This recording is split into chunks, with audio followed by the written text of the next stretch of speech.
नई कहानी देखने के लिए चैनल को सब्सक्राइब करें और बेल आइकन दबाना ना भूलें। प्रीति और नैन्सी एक साथ कॉलेज में पढ़ते थे।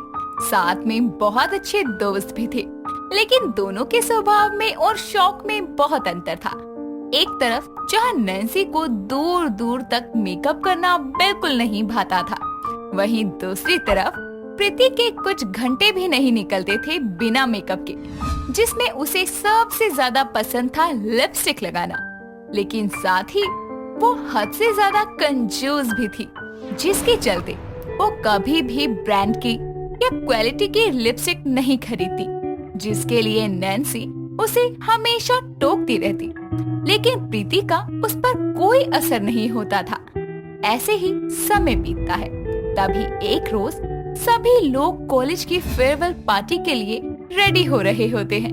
तभी नैन्सी प्रीति के रूम में आती है और उसे देखकर कहती है, प्रीति, ये क्या हालत बना रखी है? ऐसे जाएगी कॉलेज की पार्टी में? हाँ तो इसमें बुराई क्या है? कितनी अच्छी तो लग रही हूँ मैं। अच्छी नहीं लग रही, बंदरिया लग रही है तू। कितनी बार तुझे कहा है कि ये डाउन मार्केट और सस्ती लिपस्टिक मत लगाया कर, दूर से ही चमकती है। देख यार, लिपस्टिक ना लिपस्टिक ही होती है, पर चाहे वो ब्रांडेड हो या फिर सस्ती, क्या फर्क पड़ता है? लगनी तो होठों पर ही है। बहुत फर्क होता है मैडम, सस्ती और ब्रांड की लिपस्टिक में। अब मुझे खड़ी होकर इस सस्ते लिपस्टिक पर ताने देती रहोगी या फिर अंदर पार्टी में भी चलोगी? अगर ये मेरी दोस्त नहीं होती ना तो इसे कभी अपने साथ नहीं लेकर जाती। ऐसा लगता है लिपस्टिक लगा के नहीं खा कर आई है।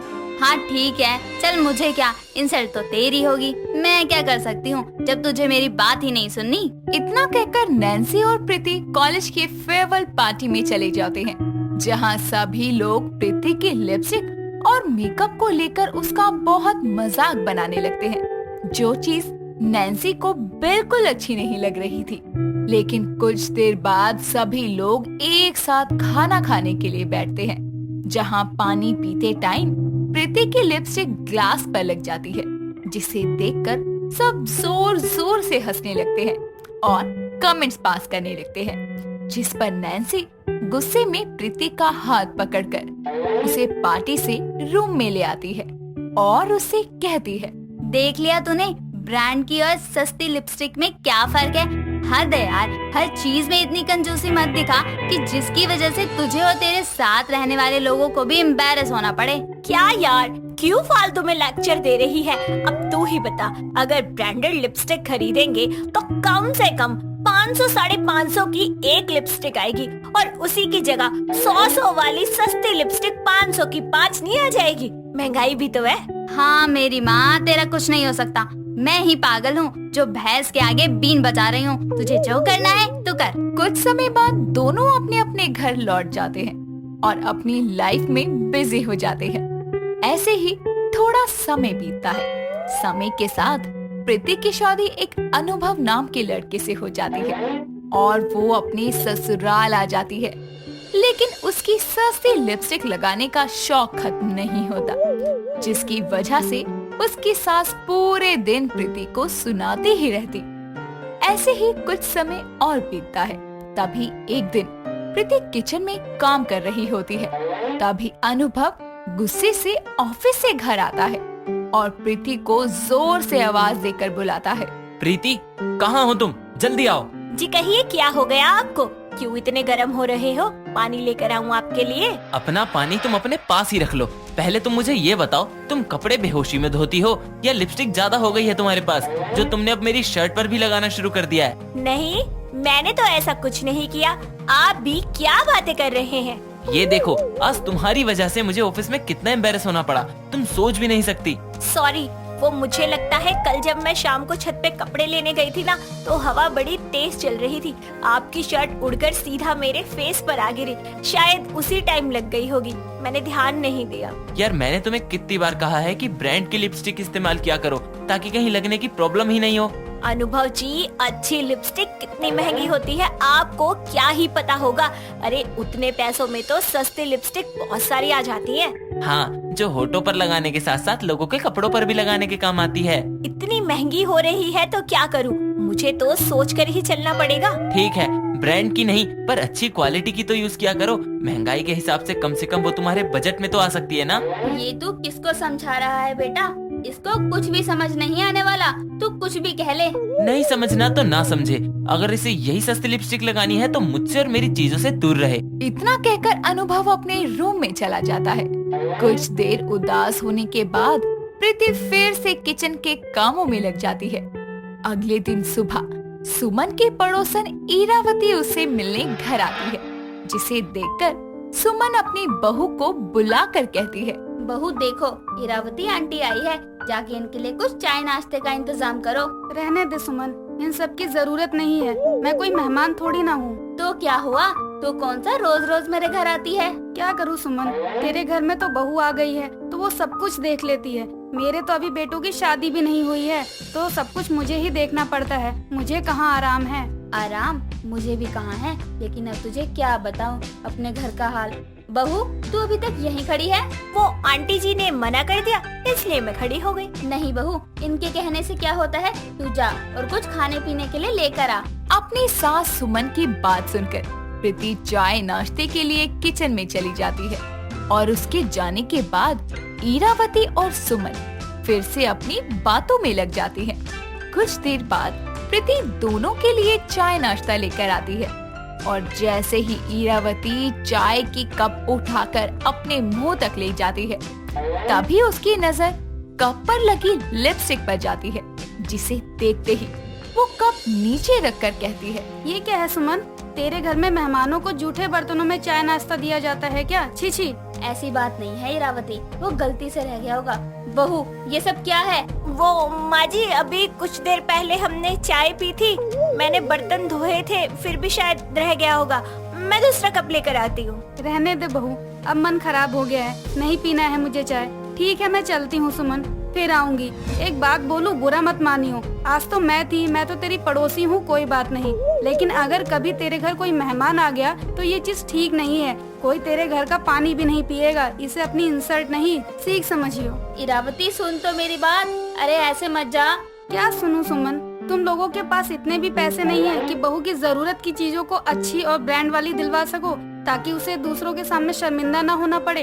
इरावती सुमन को सुनाकर वहाँ से चली जाती है, जिससे सुमन को अपनी बहुत इंसल्ट महसूस होती है, लेकिन वो अपनी बहू को समझाकर थक चुकी थी, इसीलिए वो बिना कुछ बोले अपने कमरे में चली जाती है। कुछ समय बाद प्रीति डरते हुए उसके कमरे में जाती है और कहती है, माँ जी मुझसे बहुत बड़ी भूल हो गई, मुझे चाय देने से पहले बर्तन को अच्छे से देखना चाहिए था कि वो साफ है या नहीं। बहू बोला या सुनाया उसको जाता है जिसको कुछ मानना हो, लेकिन तुझे तो अपने मन की ही करनी है। कल मेरे बेटे की इंसल्ट हुई, आज मेरी, वो भी एक छोटी सी लिपस्टिक के लिए। क्या जरूरत है तुझे सस्ती लिपस्टिक लगाने की जो हर जगह लगती रहे? एक लगा लेकिन अच्छी लगा, जिससे लगाकर तू खुश भी रहे और तेरे साथ वालों को इंसल्ट भी ना उठानी पड़े। आज तो मान चल घर का था, कल को कहीं बाहर जाएं और ऐसे ही तेरी लिपस्टिक के दाग लग जाए तो क्या अच्छा लगेगा?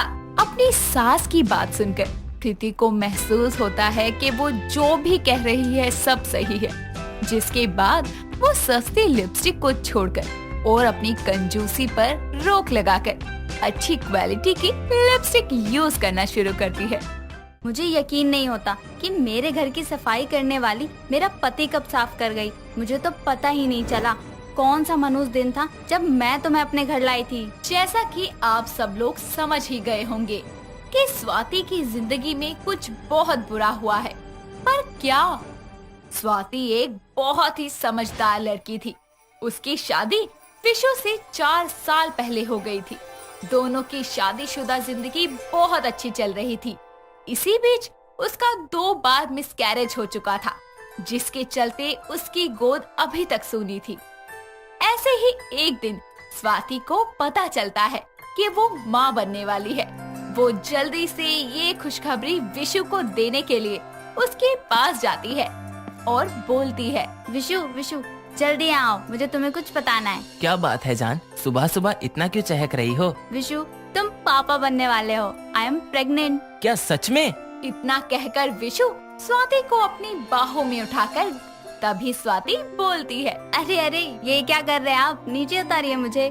जान, आज इतना खुश हूँ ना कि बस मैं क्या कहूँ। I love you my beautiful wife. I love you too love. ऐसे ही वक्त बीतता है और विशु स्वाति को चेकअप के लिए डॉक्टर के पास लेके जाता है। डॉक्टर स्वाति का चेकअप करती है और कुछ कॉम्प्लिकेशन की वजह से वो उसे प्रॉपर बेड रेस्ट के लिए कहती है, जिसके चलते स्वाति घर का काम नहीं कर पाती। स्वाति का ख्याल रखने के लिए और साथ ही घर के कामों के लिए विशु घर में एक रेशमी नाम की नौकरानी लेकर आता है। रेशमी हर काम में चंट थी। बहुत जल्दी ही वो सारे घर के काम को संभाल लेती है, जिससे विशु और स्वाति दोनों ही बहुत खुश थे। ऐसे ही एक दिन रेशमी स्वाति के लिए सूप बनाकर कमरे में लेकर जाती है। स्वाति सूप पीती है और रेशमी उसके पैर दबाने लगती है। तभी स्वाति उससे बोलती है। रेशमी, ये बता, तेरे घर में कौन कौन है? मालकिन कोई नहीं है, मैं अकेली हूँ। क्यों, क्या हुआ? कहाँ गए तेरे परिवार वाले? मेरी माँ तो मुझे जन्म देते ही चली गई। माँ के गम में पापा भी चले गए। उसके बाद बस गरीबी ही मेरे माँ बाप बनकर रह गई और आज मैं यहाँ पर हूँ। अरे तू अकेली नहीं है, मैं हूँ ना तेरे साथ। तू मेरा परिवार है और हाँ, अब से तू यही रहना, इसी घर में। और सुन, वहाँ टेबल पर कुछ साड़ियाँ रखी हैं तेरे लिए, वही पहन ले जाकर। रेशमी टेबल पर से साड़ियाँ उठा लेती है और अपने कामों में लग जाती है। ऐसे ही वक्त बीतता जाता है और एक दिन रेशमी रसोई में काम कर रही होती है और स्टूल पर चढ़कर चीनी का डब्बा उतार ही रही होती है कि तभी अचानक उसका पैर फिसल जाता है और तभी वहाँ विशु आता है और रेशमी को अपनी बाहों में थाम लेता है। दोनों एक दूजे की आंखों में देखने लगते हैं और तभी रेशमी बोलती है। साहब, शुक्रिया मुझे बचाने के लिए। तुम ठीक हो ना? जी मैं ठीक हूँ, आप मुझे छोड़िए। सॉरी। साहब, कुछ चाहिए था आपको जो आप यहाँ आए? नहीं, कुछ नहीं चाहिए। इतना कहकर विशु वहाँ से चला जाता है और उसकी आंखों में रेशमी का भोला भाला चेहरा और उसकी सहमी हुई आंखें पनाह ले लेती है। वो जितनी बार भी आंखें बंद करता, उसे बस रेशमी ही नजर आती। ऐसे ही एक सुबह रेशमी नहा धोकर रसोई में काम कर रही थी और उसके गीले बालों से पानी टपक रहा होता है। तभी वहाँ विशु आता है और रेशमी को देखता रहता है और उसके करीब जाकर वो धीरे से उसके कानों में बोलता है। एक कप चाय देना। उसकी आवाज सुनकर जैसे ही रेशमी पलटती है तो उसके गीले बाल विशु के चेहरे को छू जाते हैं और वो मन ही मन में बोलता है। उफ, ये जुल्फों से गिरता पानी कर रहा है मेरी नियत में बेईमानी। कहीं कर ना जाऊं कोई मैं गुस्ताखी, उसकी हंसी बन ना जाए मेरी जिंदगी की बर्बादी। तभी रेशमी उसे चाय देते हुए बोलती है। साहब, चाय। तुम बहुत खूबसूरत हो रेशमी। साहब, चाय ठंडी हो रही है, आप पी लीजिए, मैं तब तक नाश्ता बना देती हूँ। जरूर। विशु चाय लेकर वहाँ से चला जाता है और बाहर टेबल पर बैठकर चाय पीने लगता है। साथ ही वो रेशमी को भी देखता रहता है। वक्त बीतता जाता है और प्रेगनेंसी का टाइम बढ़ने के साथ साथ स्वाति से खुद कोई भी काम कर पाना बहुत मुश्किल हो जाता है। अब वो सारा दिन बस अपने कमरे में लेटी रहती, जिसके चलते विशु की ख्वाहिशों को और भी ज्यादा पर मिल गए थे और वो रेशमी की तरफ और ज्यादा आकर्षित होने लगा था। ऐसे ही एक रात जब रेशमी सारा काम खत्म करके रसोई के नीचे बिस्तर लगाकर सो रही होती है, तभी विशु उसके पास जाता है और धीरे से उसके गालों को छू कर बोलता है। नहीं, ये गलत हो रहा है। इतनी हसीन दिलरुबा मेरे घर की नौकरानी तो कभी नहीं हो सकती। ये तो मेरी रानी बनकर रहेगी। तभी रेशमी की आंखें खुल जाती है और वो एकदम से घबरा जाती है। इससे पहले कि वो कुछ बोलती, विशु उसके होठों पर उंगली रख देता है और बोलता है। रेशमी, प्लीज चिल्लाना मत, नहीं तो स्वाति उठ जाएगी। साहब, आप यहाँ इस वक्त ये सब? रेशमी, मैं तुमसे कुछ कहने आया हूँ। आपको कुछ चाहिए था, कहिए। चाहिए तो बहुत कुछ, पर उससे पहले कुछ बताना है। जी कहिए, क्या कहना चाहते हैं? यही कि मैं तुमसे बहुत प्यार करता हूँ। भले ही तुम इस घर में नौकरानी बनकर आई थी, पर कब तुम मेरे दिल की रानी बन गई मुझे पता ही नहीं चला। साहब, ये आप क्या कर रहे हो? ये गलत है। कुछ गलत नहीं है, मैं तुम्हें हर खुशी दे सकता हूँ, बस मेरी हो जाओ, खो जाओ इस रात में। आज मैं तुम्हें इतना प्यार दूंगा कि तुम बाकी सब भूल जाओगी। नहीं नहीं साहब, ये गलत है, आप गलत कर रहे हैं। कुछ गलत नहीं है, सब सही है। तुम, मैं, हमारा प्यार, अपना लो मुझे और मेरे प्यार को रेशमी। अब विशु अपना ज्यादातर वक्त रेशमी के साथ ही बिताता। ऐसे ही स्वाति की डिलीवरी का समय आता है और वो एक बहुत ही प्यारी सी बेटी को जन्म देती है। अब रेशमी स्वाति दोनों मिलकर स्वाति की बेटी गुन्नू का ध्यान रखते। ऐसे ही एक दिन गुन्नू को भूख लगती है और वो भूख से रो रही होती है।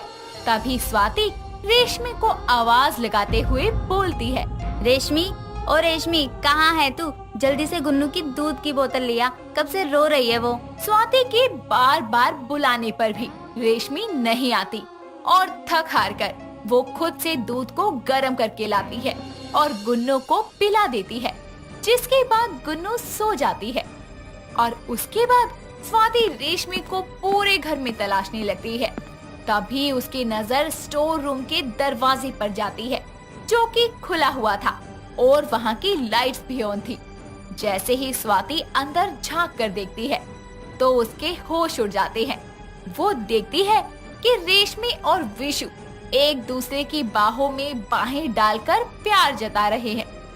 ये नजारा देखकर स्वाति की आंखों से आंसू झलक जाते हैं और उसका विश्वास पल भर में टूटकर बिखर जाता है।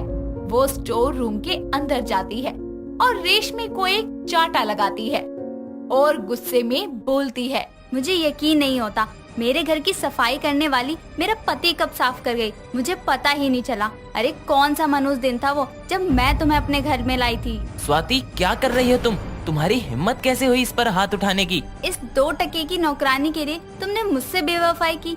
अरे क्या कमी थी मेरे प्यार में, बोलो? शर्म नहीं आई एक बार भी इतना बड़ा गुल खिलाते हुए? अरे मेरे नहीं, कम से कम इस नन्ही सी जान के बारे में सोच लेते जो अभी अभी इस दुनिया में आई है। तुझे तो मैंने इस घर का हिस्सा माना, पर तूने तो रिश्तों के मतलब ही बदल दिए मेरे लिए। दीदी, मुझे माफ कर दीजिए, मैं बहक गई थी। मैं ये सब नहीं करना चाहती थी, पर हमेशा से अकेली रही थी ना, और जब मुझे किसी का प्यार मिला तो मैं खुद को रोक नहीं पाई और ये भूल कर बैठी, और मुझे पता ही नहीं चला कि मैं जाने अनजाने किसी का घर उजाड़ रही हूँ। मुझे माफ कर दीजिए दीदी, मैं आप लोगों की जिंदगी से हमेशा के लिए जा रही हूँ। इतना कहकर रेशमी वहाँ से हमेशा के लिए चली जाती है और अपने साथ हुए इस धोखे के बाद स्वाति कभी भी विशु को माफ नहीं कर पाती और तलाक लेकर हमेशा के लिए विशु से अलग हो जाती है। तो वही विशु भी अपनी सारी जिंदगी पछतावे में गुजार देता है। किसी शहर में काजल नाम की एक लड़की रहा करती थी, जिसे खाना बनाने का बहुत शौक था। उसकी माँ जानकी और पिता मुरारी अपनी बेटी की शादी के लिए रिश्ता तलाश कर रहे थे। तभी उन्हें एक लड़का मिलता है, जिसकी माँ कामिनी घरेलू लड़की ढूंढ रही थी। ऐसे ही एक दिन दोनों परिवार वाले एक साथ बैठकर बातें कर रहे होते हैं। अरे जरा लड़की को तो बुलाइए, ऐसे ही थोड़े ही बिना देखे चले जाएंगे। वो क्या कहते हैं, हमारी बेटी ना बहुत ही अच्छा खाना बनाती है और बहुत शौकीन है खाना बनाने की भी और खवावे की भी। ये लीजिए, आप सबन के लिए स्पेशल आइटम बना कर ला रही है। हाँ, ये क्या है? इसे स्पैगेटी कहते हैं। ये बहुत ही लाजवाब होता है और ये बहुत हेल्दी भी है। आप खाइए ना और फिर मुझे नंबर दीजिए। जी, नंबर 97632814। अरे चुप पगले, फोन नंबर नहीं, खाने का नंबर मांग रही है। कामिनी प्लेट चाट सब खा जाती है और उसकी खाना बनाने की ये गुणवत्ता देख वो उसे अपने घर की बहू बनाने का फैसला कर लेती है। कुछ ही दिनों बाद काजल और कार्तिक की शादी हो जाती है। घर की बहू रोजाना नए नए डिश बना सबको खुश करती रहती। उसका खाना सब उंगलियां चाट चाट कर खाते थे। अरे बहू, मैंने कभी सपने में भी नहीं सोचा था कि मुझे इतनी अच्छी खाना बनाने वाली बहू मिलेगी। हाँ हाँ माँ, बिल्कुल सही कहा तुमने। इसके हाथों के खाने का तो मेरे दोस्त भी बहुत तारीफ करते हैं। मन तो करता है बस इसके हाथों को चूमता रहूं। अरे बस बस, मुझे खाना बनाना और खिलाना दोनों ही बहुत पसंद है। कुछ दिन यूं ही बीत जाते हैं और काजल के हाथ का बना खाना पूरे मोहल्ले में मशहूर हो जाता है। कोई ना कोई उसके घर आता और खाना लेकर जरूर जाता। ये सब देखकर उसकी सास को बहुत बुरा लगने लग जाता है, क्योंकि सभी उसी के हाथ का खाना पसंद करते हैं, जिससे उसके मन में अपनी बहू के लिए द्वेष भावना उत्पन्न हो जाती है। ऐसे ही एक दिन कार्तिक टीवी देख रहा था और उसमें एक मास्टर शेफ के कंपटीशन का ऐड आता है, जिसे देख वो काजल को जोर जोर से आवाज देने लगता है। अरे अरे अरे काजल, ये देखो, अरे तुम्हारे काम की बात है, जल्दी आओ जल्दी, अरे आओ ना यार। अरे क्या हुआ, क्यों चिल्ला रहे हैं आप? अभी आ रही हूँ ना। हाँ जी बोलिए, क्या हुआ? अरे अरे ये देखो, मास्टर शेफ का कंपटीशन होने वाला है। Why don't you participate? मुझे तुम पर पूरा भरोसा है, तुम ही जीतोगी, देख लेना। अच्छा, कब है ये कंपटीशन? मैं जरूर पार्टिसिपेट करूंगी इसमें। अरे ऑनलाइन फॉर्म भरना है, बस अभी भर दूंगा। ठीक है, तो मैं अभी जाकर माँ जी को ये खुशखबरी देती हूँ। खुशी खुशी काजल अपनी सास को बड़े ही चाव से सारी बात बताती है। ये सुनते ही कामिनी गुस्से से तिलमिला जाती है। कहीं नहीं जाना तुझे, चुपचाप घर में रह, डंडे मार के तोड़ दूंगी। हाँ लेकिन माँ जी, मैं क्यों नहीं जा सकती? अरियो, मुझसे जुबान मत लड़ा। तेरा काम सिर्फ इस घर में खाना बनाने का है, ना कि जमाने को दिखाने का। हाँ आखिर मेरे भी कुछ सपने हैं, कोई अरमान है, मुझे भी तो हक है बाहर जाने का। हाय हाय, कैसी बहू ले आई मैं अपने घर में। तुझे मैंने मना कर दिया तो बस मना कर दिया। मैं भी देखती हूँ तू कैसे जाती है इस कंपटीशन में। हाँ दूर खड़ा कार्तिक सारी बातें सुन लेता है और अपनी माँ को समझाने की बहुत कोशिशें करता है, पर वो नहीं मानती।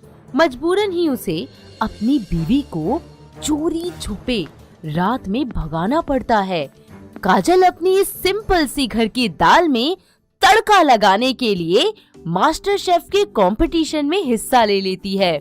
उसका शो टीवी पर रिलीज होता है, जिसमें वो बहुत सारी डिशेस बना जजेस को सर्व करती है। अरे वाह वाह, क्या स्वाद है खाने का, एकदम लजीज। It's fabulous. आपके हाथों में जादू है, जादू। मैंने आज से पहले इतना टेस्टी डिश कभी नहीं खाया। It's so yummy. Thank you so much sir, thank you. Kajal को टीवी पर देखकर उसकी सास का गुस्सा 7वें आसमान पर पहुंच जाता है। सभी आस पड़ोस के लोग काजल का शो देखने लग जाते हैं। ये सब देखकर कामिनी का गुस्सा हद से पार हो जाता है और वो तुरंत ही अपनी बहू को उस शो से वापस लाने चली जाती है, जहां उसका ग्रैंड फिनाले आ चुका था। वाओ, तो दोस्तों आप सभी कितने एक्साइटेड हैं जानने के लिए मास्टर शेफ के विनर का नाम?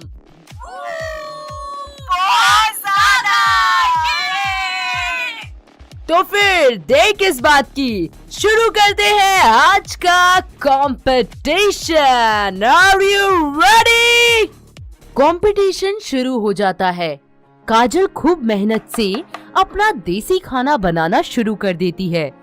सभी उसे चीयर अप करते हैं। उसकी सास ये सब देख अंदर ही अंदर कुढ़ती रहती है, लेकिन भीड़ की वजह से वो कुछ बोल नहीं पाती। थोड़ी ही देर बाद कंपटीशन खत्म हो जाता है और जजेस विनर का अनाउंसमेंट करते हैं। अरे जजेस, जल्दी से बताइए कि विनर कौन है? अच्छा तो बता देते हैं, विनर है काजल सिंह। ओह माय गॉड, सच्ची? ओह, मुझे यकीन ही नहीं हो रहा। हाँ बिल्कुल, आइए और ये अवार्ड लेकर हमें कुछ शब्द कहिए। जी, मैं यही कहना चाहती हूँ, जिन्होंने मुझे इतना सपोर्ट किया, यहाँ तक भेजा, जी वो और कोई नहीं बल्कि मेरी सासू माँ है। अगर उनका आशीर्वाद ना होता तो मैं कभी मास्टर शेफ ना बन पाती। वो मेरे लिए बहुत खास है। थैंक यू सो मच सासू माँ। आप जहाँ भी हैं, मुझे सुन पा रही हैं, देख पा रही हैं, तो मेरी तरफ से आपको बहुत सारा प्यार और थैंक यू भी। ये सारी बातें सुनकर कामिनी की आंखों में आंसू आ जाते हैं और उसे अपनी गलती का एहसास होता है। वो उदास हो अपने घर चली जाती है और थोड़ी ही देर बाद जब काजल घर लौटती है तो उसकी सास आरती की थाल लिए उसका घर में स्वागत करती है। अरे बहू, तूने तो मेरा नाम ही रोशन कर दिया। आज मुझे एहसास हुआ कि तू कितनी अच्छी है। बेटा, अपनी इस सास को माफ कर दे। मैंने तेरे साथ बहुत गलत किया। हाँ। अरे माँ जी, ये क्या कह रही हैं आप? और आप माफी किस बात की मांग रही हैं? मुझे तो बस आपका आशीर्वाद चाहिए। अच्छा चलो रोना धोना बंद करो यार, चलो सेल्फी लेते हैं। अरे आज घर की बहू अवार्ड लेकर आई है। काजल के अवार्ड मिलने की खुशी में पूरी फैमिली पार्टी रखती है जिसमें बड़े बड़े लोग शिरकत करते हैं और उसकी खूब तारीफ करते हैं। साथ ही उनका पूरा परिवार समाज में सम्मानित हो जाता है। अब कामिनी को अपनी गलती का एहसास होता है। वो अपनी बहू को सराखों पर रखने लग जाती है। इस तरह कामिनी के मन से द्वेष भाव निकल जाता है। तो दोस्तों, कैसी लगी आपको हमारी चटपटी मास्टर शेफ बहू? क्या आपके आसपास भी कोई ऐसी ही बहू है जो चटपटे खाने बनाती हो? अगर हाँ, तो हमें कमेंट करके जरूर बताना। दोस्तों, अगर आपको ये कहानी पसंद आई तो इसे लाइक करें, शेयर करें और कमेंट करके बताएं कि कहानी में आपको सबसे अच्छा क्या लगा।